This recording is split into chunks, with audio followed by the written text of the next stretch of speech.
welcome back to the channel of UKIC Official. मैं डिम्पल कच्ची और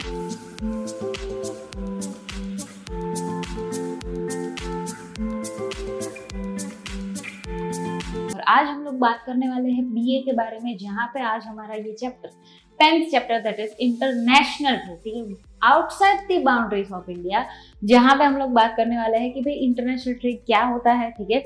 और उसके साथ में हमारे जो एमसीक्यूज और वन लाइनर है वो भी हम लोग यहाँ पे कवर करने वाले हैं। Without forgetting, please don't forget to like, share and subscribe, और कमेंट में आप लोगों को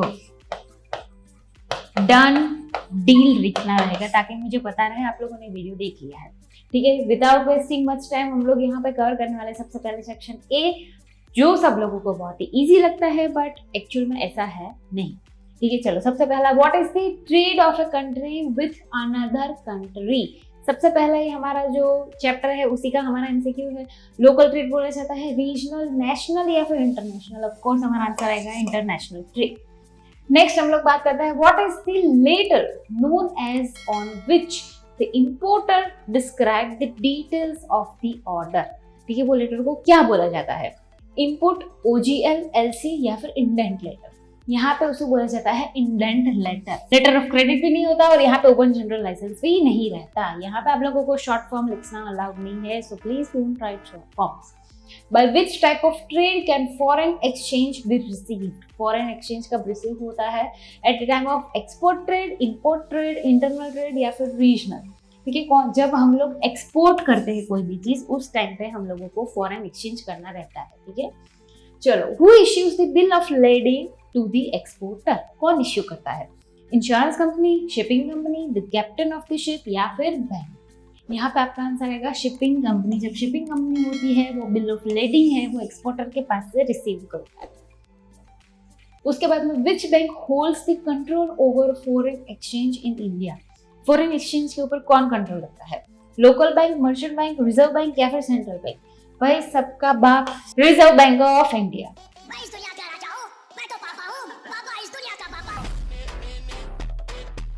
What document is necessary for the exporter to claim or relatable on the goods of exported? यहाँ पे कौन सा ऐसा जो नेसेसरी डॉक्यूमेंट है जिसे हम लोग एक्सपोर्ट के टाइम पे हम लोगों को प्रेजेंट करना रहता है। बिल ऑफ लेडिंग है, शिपिंग बिल है, सर्टिफिकेट ऑफ ओरिजिन है या फिर लेटर ऑफ क्रेडिट है।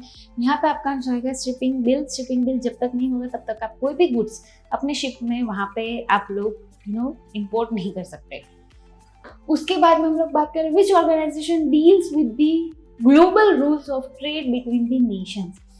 IMF, International Monetary Funds, United Nations, World Trade Organization या फिर World Bank। यहाँ पे आपका आंसर आएगा WTO, World Trade Organization, जो डील्स करता है ग्लोबल रूल्स के साथ। What does FOB in international trade terms stands for? FOB का मतलब क्या होता है, फ्री ऑन बोर्ड होता है, फ्रेट ऑन बोर्ड होता है, फी ऑफ बोर्ड बिजनेस होता है या फिर फुल ऑफ बोर्ड होता है। ये एमसीक्यू हम लोगों ने आगे भी देख लिया था, फ्री ऑन बोर्ड, ठीक है। नेक्स्ट हम लोग बात करते हैं, which term refers to the price of goods including the cost of goods, insurance and freight. CIF। Of course यहाँ पे कोई भी ऑप्शंस देखने की जरूरत नहीं, यही हमारा पहला राइट आंसर आएगा, ठीक है। चलो आगे हम लोग बात करते हैं, What is the main purpose of the letter of credit in international transaction? Letter of credit कब इश्यू किया जाता है, उसका मेन इंपॉर्टेंट पर्पस क्या है, to guarantee the shipment of the goods, to ensure payment to the exporter, to regulate the exchange rate या फिर impose tariffs on the import। यहाँ पे हम लोगों को एश्योरिटी मिलती है कि सामने वाला इंसान है वो रेगुलर टाइम पे पेमेंट करेगा, तब हम लोग लेटर ऑफ क्रेडिट इश्यू करते हैं। मतलब वो बैंक के पास से ही लिया जाता है, हम लोग अपने आप से लेटर ऑफ क्रेडिट इश्यू नहीं कर सकते, ठीक है। जैसे हम लोग आगे की बात करें, यहाँ पे हम लोग कवर करने वाले हैं section B, from textbook, मतलब जितने भी सारे टेक्स्ट बुक के क्वेश्चन है वो, और साथ साथ में कुछ प्रैक्टिस के भी यहाँ पे हम लोग कवर करेंगे। सबसे पहला हमारा जो हमारा इंटरनल ट्रेड में था, यहाँ पे भी इंटरनेशनल ट्रेड में रहेगा।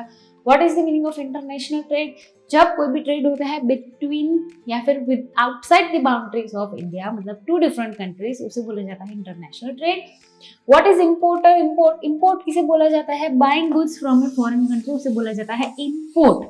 और एक्सपोर्ट किसे बोला जाता है, सेलिंग गुड्स। बाइंग और सेलिंग यही डिफरेंस है इम्पोर्ट और एक्सपोर्ट में, प्लीज आप लोग मिक्सअप मत होना, ठीक है। जैसे हम लोग आके बात करें व्हाट इज OGL, OGL का मतलब होता है ओपन जनरल लाइसेंस। जब आप इंपोर्ट एक्सपोर्ट की प्रोसीजर करते हो उस टाइम पे it is very first step to get an licence, ठीक है, तब आप कोई भी इंपोर्ट एक्सपोर्ट की प्रोसीजर कर सकते हैं। What is WTO, world trade organisation क्या है? एक इंटरनेशनल ऑर्गेनाइजेशन है design to supervise and liberalise the international trade, ठीक है, उसे बोला जाता है वर्ल्ड ट्रेड ऑर्गेनाइजेशन। ये ट्रेड के ऊपर ही बना है, ठीक है। वर्ल्ड वाइड जितने भी सारे ट्रेड्स होते हैं ये उसका पूरा का पूरा रूल्स एंड रेगुलेशंस फ्रेम करता है। व्हाट इज GATT, ये one of the most important question है, ठीक है, आप लोगों को एग्जाम में आने ही वाला है। General agreement on tariffs and trade, a legal agreement between many countries aimed at promoting international trade by reducing eliminatory trade barriers such as tariffs or quotas। ये one kind of general agreement है, ठीक है, ये होता है for the tariffs and trade, जहाँ पे बहुत सारे कंट्रीज के साथ जितने भी सारे ट्रेड होते हैं उन लोगों का रेगुलेशंस करता है, ठीक है, जनरल एग्रीमेंट रहता है यहाँ पे। उसके बाद हम लोग बात करने वाले हैं what is SEZ, stands for the special economic zone. ये किस हिसाब से बनाया गया है? What is the main purpose, area in which business and the trade loss, जितने भी सारे फॉरेन इन्वेस्टमेंट है वो हम लोग वहाँ पे वेलकम कर सकते हैं, साथ साथ में हमारे GDP को भी वो थोड़ा सा हेल्प करता है for the increment purpose. What is EPZ, export processing zone क्या होता है? ये टाइप ऑफ SEZ का ही है, specially focus on exporting goods. जहाँ पे कोई भी गुड्स एक्सपोर्ट होता है तो उसके लिए स्पेशल एक्सपोर्ट प्रोसेसिंग जोन बनाया जाता है, जहाँ पे रिमेनिंग जितने भी सारे रूल्स एंड रेगुलेशंस होते हैं वहां से थोड़े से अलग इन लोगों का थोड़ा सा लिबरल बेसिस पे चेक होता है। What is DA, documents against acceptance. यहाँ पे हम लोग ये टर्म इसलिए यूज करते हैं डॉक्यूमेंट्स अगेंस्ट एक्सेप्टेंस, जब आपका गुड्स एक्सेप्ट होता है तब आप डॉक्यूमेंट्स रिलीज करते हो और उसके बाद में जाते हैं डॉक्यूमेंट्स अगेंस्ट पेमेंट। तो यहाँ पे पेमेंट रिसीव होता है, उसके बाद you have to release the documents, remaining documents. Documents में कौन कौन से डॉक्यूमेंट्स होते हैं? तो भाई बिल होता है, इनवॉइस होता है, लेटर ऑफ क्रेडिट होता है, ये सारे के सारे यहाँ पे डॉक्यूमेंट्स में इंक्लूड होते हैं। डिफाइन टैरिफ, टैरिफ का मीनिंग क्या होता है? Tax imposed on imported goods and services, जो टैक्स हम लोग इम्पोज करते हैं उसे बोला जाता है tariff. What is quota in international trade, international trade में कोटा क्या होता है? A government imposed trade restriction limited the numbers or values of the goods that can be imported or exported during the particular time। उसे बोला जाता है कोटा। जब government ने बहुत सारे रेस्ट्रिक्शंस किए होते हैं फॉर द टाइम लिमिट, ठीक है, तब उसके बाद में हम लोग जो भी डॉक्यूमेंट्स या फिर कोई भी गुड्स हम लोग रिलीज करते हैं उसे बोला जाता है quota. Explain trade barriers, trade barriers का मीनिंग क्या होता है? Measures that government or public authorities introduced to make imported goods or services less competitive than locally produced goods, इसे बोला जाता है trade barriers. What does export incentives means? ठीक है, यहाँ पे ये थोड़े से ऐसे वन लाइनर्स है जो मैंने यहाँ पे आप लोगों की प्रैक्टिस पर्पस के लिए निकाले हैं, ठीक है, तो इसलिए एक बार आप गो थ्रू कर लेना। एक्सपोर्ट इंसेंटिव्स का मतलब क्या होता है? फाइनेंशियल, लीगल और टेक्निकल इन लोगों का असेसमेंट होता है, जहाँ पे ये लोग कंपनी को एनकरेज करते हैं एक्सपोर्ट करने के लिए।